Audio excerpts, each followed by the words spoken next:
हरिओम। आज हम अध्ययन करेंगे अलंकार के विषय में, अलंकार की चर्चा करेंगे क्योंकि अलंकार हमारे परीक्षा में बहुत बार आते आते हैं और सभी परीक्षा में आते हैं ये। केवल आपका यूजीसी नेट ही नहीं, अन्य परीक्षाओं में भी आपको अलंकार के बारे में पूछा जाता है। चाहे वे एंट्रेंस दीजिए या फिर कोई भी परीक्षा देते हैं संस्कृत साहित्य संस्कृत विषय की, तो वहाँ पर अलंकार आपको ज़रूर पूछा जाता है। ठीक है, इसलिए हम आज अलंकार के बारे में बिल्कुल डिटेल्स में पढ़ेंगे, जिससे कि जो आपकी अंदर अलंकार को लेकर के एक हिचक है कि समझ में नहीं आता या फिर कोई और समस्या है, तो वो आपको अच्छे से समझ में आ जाएगा। देखिए हम आज क्या क्या पढ़ेंगे, देखते हैं। पहले तो अलंकार के सामान्य परिचय पढ़ेंगे, फिर मम्मट आदि आचार्यों के द्वारा, मम्मट है, दंडी है, विश्वनाथ है, इनके द्वारा जो लक्षण बताए गए हैं उनको थोड़ा अध्ययन करेंगे। और उसके बाद अलंकार में जैसे उपमा है, रूपक है, व्यतिरेक है, उत्प्रेक्षा है, समासोक्ति है, काव्यलिंगम है, अर्थांतर न्यास है, इन सभी को अध्ययन करेंगे। इसलिए आप इस वीडियो को बिल्कुल एंड तक देखिए, फिर कभी आपको अलंकार में कोई परेशानी नहीं आएगी। ठीक है, और ये जो नोट्स है, ये नोट्स के लिंक भी हम डिस्क्रिप्शन में दे देंगे, ताकि आप जब ये अध्ययन करने के बाद आप उस लिंक को क्लिक करके वहाँ के नोट्स आप जो है पढ़ सकते हैं। कभी भी आप वहाँ से बहुत सारे नोट अभी हम अपलोड कर रहे हैं जिसको आप अध्ययन कर सकते हैं। ठीक है, तो उसके लिए हम वीडियो के एंड में इसकी जो डिस्क्रिप्शन में दे देंगे। ठीक है, अब देखते हैं। अब हम अध्ययन करते हैं अलंकार के सामान्य परिचय। देखिए, अलंकार जो शब्द है, अलंकार शब्द का व्युत्पत्ति अलम पूर्वक क्री धातु से घय प्रत्यय करने पर इसका शब्द का निष्पन्न होता है। ठीक है, क्री धातु से घय प्रत्यय, क्री का अर्थ होता है करोति। ठीक है, अलम पूर्वक, अलम शब्द पूर्वक क्री धातु से, ये है आपका अव्यय शब्द है अलम। ठीक है, बशट अलम ऐसे करके अव्यय में आता है और इसमें क्री धातु है। ठीक है, क्रिया डुक्रिया कर्ण धातु है, डुक्रिया कर्ण धातु से घय प्रत्यय होता है। ठीक है, घय प्रत्यय करने पर अलंकार शब्द की निष्पत्ति होती है। अब अलंकार की व्युत्पत्ति बताते हैं कि अलम करोति इति अलंकार। अलम करोति, ये मिस्टेक है यहाँ पर। ठीक है, अलम करोति इति अलंकार, जो आभूषित करता है वो अलंकार है। जो आभूषित करता है, जिसके द्वारा आभूषित होता है। आभूषित यानी कि जो सुंदरता को निखरता है। जैसे काव्य है, काव्य में अलंकार जो यहाँ पर जो सामान्य रूप से जो अलंकार शब्द का प्रयोग किया जाता है, वो जो स्त्रियों की आभूषण आदि को अलंकार कहा जाता है। परंतु हम यहाँ पर साहित्यिक अलंकार की बात कर रहे हैं, साहित्यिक अलंकार की चर्चा कर रहे हैं। जो काव्यशास्त्र में, जो रसोशास्त्र में, काव्यशास्त्र में जो शब्दों की माधुर्य, जो उसकी सुंदरता को बढ़ाता है, वो है अलंकार। ठीक है, इसलिए यहाँ पर अलम करोति इति अलंकार कहते हैं। जो आभूषित करता है उसको अलंकार कहते हैं। और दूसरा है अलम क्रियते अनेन इति अलंकार। ये व्युत्पत्ति की अलग अलग प्रकार की व्युत्पत्ति वाक्य है। तो यहाँ पर तृतीया उपयोग किया गया है अनेन शब्द का प्रयोग करके, अलंक्रियते अनेन इति अलंकार। ठीक है, जिसके द्वारा कोई पदार्थ आभूषित होता है उसको कहते हैं अलंकार। जिसके द्वारा कोई पदार्थ, अगर मान लीजिए कोई स्त्री की सुंदरता की बात करें, तो वो कोई स्त्री जब अलग अलग प्रकार की अलंकार को धारण करती है, तो उसके उस अलंकार के द्वारा उस स्त्री की सुंदरता को और भी सुंदरता और भी बढ़ जाती है। ठीक है, इसलिए वो आभूषण को क्या कहे, अलंकार कहते हैं। अब यहाँ पर क्या है, यहाँ पर जो है काव्यशास्त्र में जिन अलंकार की चर्चा कर रहे हैं वो है शब्दालंकार, अर्थालंकार, उभयालंकार है। शब्दालंकार के द्वारा शब्दों के माध्यम से वहाँ पर जो है अलंकार किया जाता, अलंकृत किया जाता है काव्यशास्त्र को। और यहाँ पर उसकी अर्थ के माध्यम से जब अलंकृत किया जाता है काव्यशास्त्र को, तो वो अर्थालंकार होता है। और शब्दों के द्वारा जब अलंकृत किया जाता है वो शब्दालंकार होता है। तो इसलिए अलंक्रियते अनेनेति अलंकार, इस व्युत्पत्ति के अनुसार जिसके द्वारा अलंकृत होता है, जिसके द्वारा आभूषित होता है कौन, काव्यशास्त्र, वो है अलंकार। ठीक है, अब नेक्स्ट देखते हैं आगे। अलंकार संप्रदाय की प्रवर्तक आचार्य भामा को कहा जाता है। आचार्य भामा को अलंकार संप्रदाय की प्रवर्तक कहा जाता है। ठीक है, अलंकार संप्रदाय में, इसमें आप देखे होंगे जो क्वेश्चंस भी आता है बार बार यूजीसी में कि अलग अलग संप्रदाय की आचार्य और उनकी संप्रदाय के नाम देता है, उसमें आप फिर क्वेश्चन जो है सॉल्व करना होता है। तो यहाँ पर बहुत सारे संप्रदाय, रस संप्रदाय, काव्य संप्रदाय है, ध्वनि संप्रदाय है, ठीक है, नाट्य संप्रदाय है। तो इन संप्रदाय में जो अलंकार संप्रदाय है, अलंकार संप्रदाय के आचार्य कौन है, अलंकार संप्रदाय के आचार्य भामा है। भामा कहते हैं कि अलंकार के बिना कोई भी काव्य की कल्पना नहीं की जा सकती है, ठीक है। इसलिए जो अलंकार संप्रदाय के आचार्य हैं वो अलंकार को ही काव्य में प्रधान मानते हैं। जैसे रस संप्रदाय के आचार्य है वो रस को ही क्या मानेंगे, काव्य की प्रधान मानते हैं, ठीक है। उसी तरह जो अलग अलग का संप्रदाय के आचार्य है वो अलग अलग विषय को अपने काव्य में प्रधान मानते हैं। तो यहाँ पर जो रसवत संप्रदाय होता है, रसवत संप्रदाय में रस जो अलंकार संप्रदाय है उसमें रसवत अलंकार माना जाता है। तो रसवत, प्रेय, ऊर्जास्विन और समाहित, ये 4 प्रकार के रसवत अलंकार माना जाता है। क्या है? रसवत, प्रेय, ऊर्जास्विन और समाहित। ये ध्यान रखिए, ये कभी कभी परीक्षा में आपको पूछ सकता है। रसवत, प्रेय, ऊर्जास्विन और समाहित, ये चारों को रसवत अलंकार माना जाता है, ठीक है। और आगे हम अध्ययन करेंगे कि जो अलंकार है वो अलंकार किस तरह की हम पहचान सकते हैं। अगर कोई पंक्ति हमें दिया जाता है तो अलंकार के क्या क्या लक्षण है उसको हम अभी अध्ययन करेंगे। देखिए, अब आचार्य मम्मट के अनुसार अलंकार के लक्षण को हम पढ़ते हैं, ठीक है। आचार्य मम्मट क्या कहते हैं अलंकार के विषय में, ये काव्य प्रकाश की आचार्य मम्मट ने जो काव्य प्रकाश में वर्णन किए हैं अलंकार के विषय में, उसका हम यहाँ पर अध्ययन करेंगे, ठीक है। काव्य प्रकाश में अष्टम उल्लास में आपको अलंकार के लक्षण प्राप्त होगा, ठीक है। और नवम उल्लास में काव्य जो अलंकार की वर्णन है, अलंकार की जो विशेष विचार है वो नवम उल्लास में है, परंतु अष्टम उल्लास में काव्य शास्त्र के जो अलंकार की लक्षण बताया गया है। इसलिए ध्यान रखिए, अलंकार के लक्षण अगर किस उल्लास में कहा गया है ये प्रश्न आता है तो आपको क्या करना है, अष्टम उल्लास लिखना है। और अलंकार के वर्णन किस उल्लास से प्राप्त होता है, अगर ये प्रश्न आता है तो आपको नवम उल्लास ये उत्तर में देना है। ये ध्यान रखिए, क्योंकि कभी कभी ये मिस्टेक होता है कि नवम उल्लास में हम पढ़े होते हैं तो नवम उल्लास में केवल उसका वर्णन है, परंतु जो लक्षण है, भेद है, उनका वर्णन आपको कहाँ मिलेगा, अष्टम उल्लास में प्राप्त होता है, ठीक है। अब देखते हैं, उपकुर्वन्ति तं सं तं यंगद्वारेण जातुचित हराधिपत अलंकारस्ते अनुप्रासो उपमादयः। उपकुर्वन्ति तं सं तं यंगद्वारेण जातुचित हराधिपत अलंकारस्ते अनुप्रासो उपमादयः। यहाँ पर देखिए, हराधिपत अलंकार, वो अलंकार कैसे है, हार आदि के समान है। क्योंकि हार आदि यहाँ पर क्यों कहे, क्योंकि हार आदि बहुत प्रचलित शब्द है। हार यानी कि जो स्त्रियां धारण करती है, जो आभूषण आदि है, कंगन आदि है, बहुत सारे और भी आभूषण होते हैं, उन सबको क्या कहते हैं, हार आदि कहते हैं, ठीक है।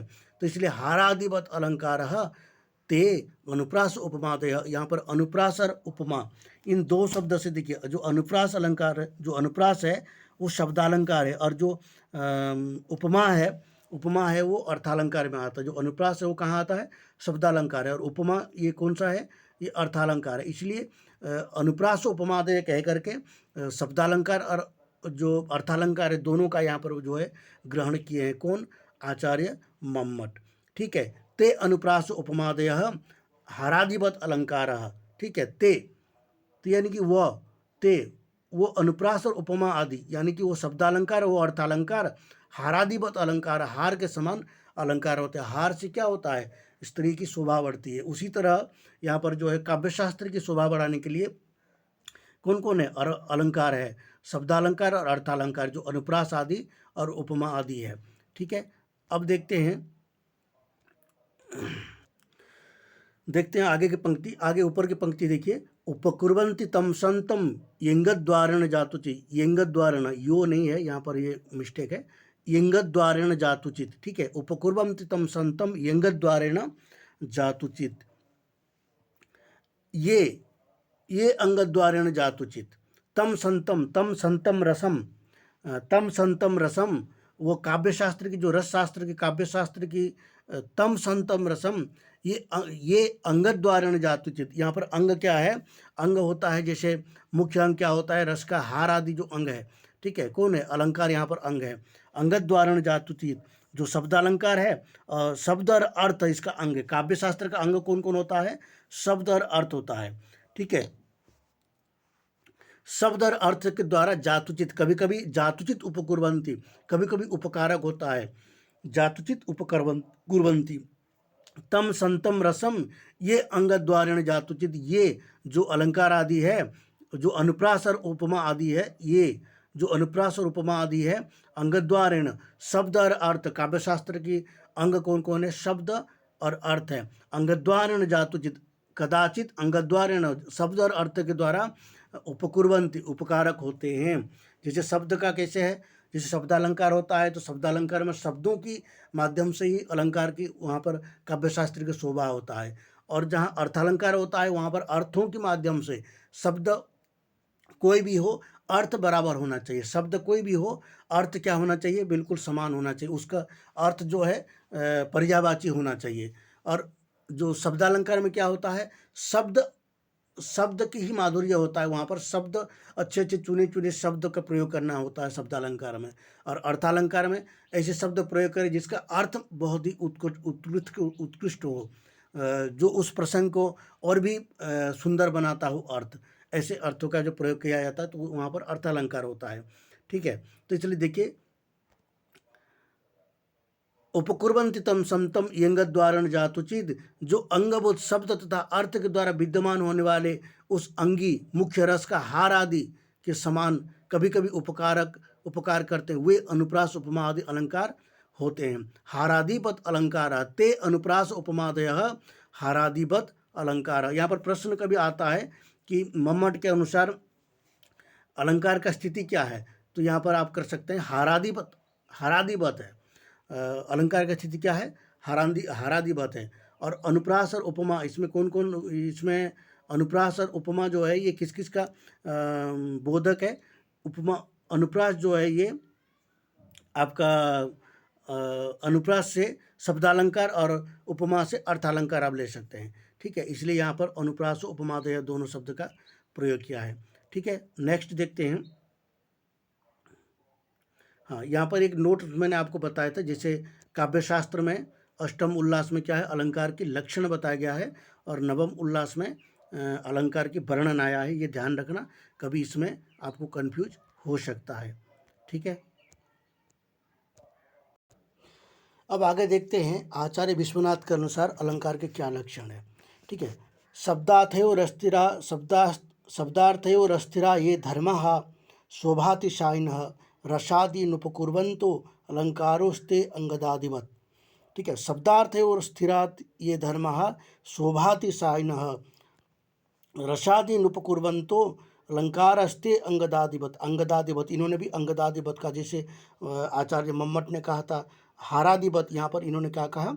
अंगदादिवत। इसलिए आचार्य विश्वनाथ के अनुसार अलंकार का स्थिति क्या है? अंगद आदिवत, अंगादिवत। अंगादि क्या है? बाजूबंद आदि जो अंग होता है ना, अंग की आभूषण होता है, उनको कहते हैं अंगदादिवत। ठीक है, अंगदादिवत। और ये धर्म शोभातिशायन, जो धर्म शोभा को बढ़ाने वाला है, शोभातिशायन। ठीक है, जो धर्म शोभा को बढ़ाने वाला है वो क्या है? अलंकार है। ठीक है, शब्दार्थ अस्थिरा ये धर्म है, शब्द और अर्थ, शब्दार्थ शोभा को बढ़ाने वाला जो रस आदि के भाव, शब्द और अर्थ के अस्थिर धर्म है, शब्द और अर्थ के अस्थिर धर्म है। यहाँ पर क्या कहा है? शब्दार्थ और अस्थिरा धर्म, शब्दार्थ और अस्थिरा ये धर्म ते शोभातिशायिनः, शोभातिशायिनः शोभा को बढ़ाने वाले, रसादि नुपकुर्वन्तो रस आदि भाव के उपकारक, ते अंगदादिवत अलंकार, ते अंगदादिवत अलंकार, वे अंगदादि के समान अलंकार होते हैं। ठीक है, यहाँ पर क्या है? काव्यशास्त्र में रस भाव आदि ये सभी जो है यहाँ की विशेष गुण है। तो इन गुणों को जो शोभा करने वाले होते हैं, जो शोभा करने वाले होते हैं, वो शब्दालंकार, अर्थालंकार, उभयालंकार होते हैं। कहीं पर शब्दालंकार होता है, कहीं पर अर्थालंकार होता है, कहीं पर उभयालंकार होता है। तो शब्द अर्थयोर स्थिरा, शब्द और अर्थ अस्थिर धर्म है।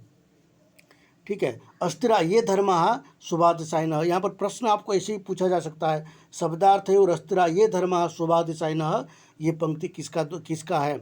और ये आप कह सकते हैं कि ये पंक्ति विश्वनाथ का है। और ये कहाँ का पंक्ति है? साहित्य दर्पण का पंक्ति है। क्या है? साहित्य दर्पण। ठीक है, और पहले जो हमने पढ़ा था मम्मट, वो कहाँ पर कहे हैं, काव्य प्रकाश में कहे हैं, ठीक है। तो ये भी ध्यान रखना कि रसादि नुपकुर्वन्तो अलंकार अस्ते अंगदादिवत, अलंकार अस्ते अंगदादिवत, ऐसे भी पंक्ति आपको पूछ सकता है। और ये आपको ध्यान रखना साहित्य दर्पण की है। शब्दार्थ है रस्तिरा ये धर्म शोभातिशायिन, शोभा को बढ़ाने वाले ये धर्म जो अस्थिर धर्म है, किसका, शब्द और अर्थ का। रसादि नुपकुर्वन्ति अलंकारस्ते अंगदादिवत, अंगदादिवत्ते अलंकारः रसादीन उपकुर्वन्ति, रस आदि, रस भाव आदि की उपकारक, ठीक है। शोभा को बढ़ाने वाले रस भाव आदि के उपकारक जो शब्द और अर्थ के अस्थिर धर्म है, वे अंगद, बाजबंद आदि की तरह अलंकार कहे जाते हैं, ठीक है। अब ये हो गया किसका, ये आचार्य विश्वनाथ की। अब आगे देखते हैं आचार्य दंडी की। आचार्य दंडी क्या कहते हैं अलंकार के विषय में, उसको देखते हैं। देखिए, आचार्य दंडी के अनुसार अलंकार क्या है, काव्य शोभाकरान धर्मान अलंकारन प्रचक्षते, काव्य शोभाकरान धर्मान अलंकारन प्रचक्षते, काव्य के शोभादायक धर्म को अलंकार कहते हैं। काव्य के शोभादायक धर्म को, काव्य को जो शोभा बढ़ाने वाला धर्म है, शोभा को धारण करने वाला जो धर्म है, उस धर्म को क्या कहते हैं, अलंकार कहते हैं। अलंकार नहीं हो तो काव्य की शोभा ही नहीं होगा, इसका तात्पर्य यही है। और दंडी ने ये कहाँ पर कहे हैं, ये काव्यादर्श नामक ग्रंथ में दंडी ने, आचार्य दंडी ने कहे हैं। इसलिए काव्य शोभाकरान धर्मान अलंकारन प्रचक्षते, ये पंक्ति किसने कहा या फिर कहाँ कहा है, अगर ये पूछा जाता है तो आप कह सकते हैं कि ये आचार्य दंडी ने काव्यादर्श नामक ग्रंथ में कहे हैं। इस तरह के आपको ये सारे नोट्स आप तैयार करके रख सकते हैं, ठीक है। जो अलंकार होते हैं, वो अलंकार अलग अलग जगह में अलग अलग प्रकार से उपयोग किया जाता है। कहीं शब्दालंकार का प्रयोग किया जाता है, कहीं अर्थालंकार का प्रयोग किया जाता है।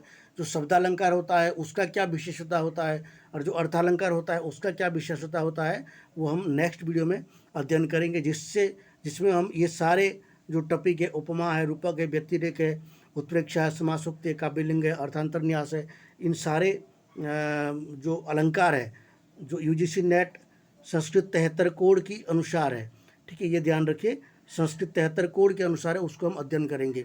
हाँ, यदि आप 25 कोड से है और आपके पास क्या क्या अलंकार लगा हुआ है, वो आप कमेंट करके बताएंगे, तो हम ज़रूर आगे की जो अलंकार है उसमें भी उन सब का नोट्स भी आपको देने के हम प्रयास जरूर करेंगे, ठीक है। इस वीडियो को यहीं पर एंड करते हैं। नेक्स्ट पार्ट में हम उसको अध्ययन करेंगे, क्योंकि दोनों भाग में करने से ये काफ़ी आसान हो जाएगा, ठीक है। इसकी जो नोट्स की जो फाइल है वो हम डिस्क्रिप्शन में दे देंगे, वहाँ से आप इसको क्लिक करके देख सकते हैं। और उसके बाद अभी हम मॉक टेस्ट के ऊपर काम कर रहे हैं, जिसमें कि आपको बहुत सारे मॉक टेस्ट मिलेगा, और एक एक टॉपिक की, जैसे यूनिट 1 से लेकर के 10 तक, इसमें हम कोशिश यही करना चाहते हैं इस बार की कम से कम 50 से 60 क्वेश्चंस आपको एक एक टॉपिक में मिले, जिससे कि आप उसको जब एक बार पढ़ें या फिर एक बार उसको सॉल्व करें तो आपको दिमाग में बैठ जाए कि 50 क्वेश्चन या 100 क्वेश्चन कैसे यहाँ से आ सकता है। हमारे कोशिश ज़्यादा से ज़्यादा रहेगा, परंतु हम पहले 50 क्वेश्चन देने की कोशिश करेंगे, 40 से 50 क्वेश्चन,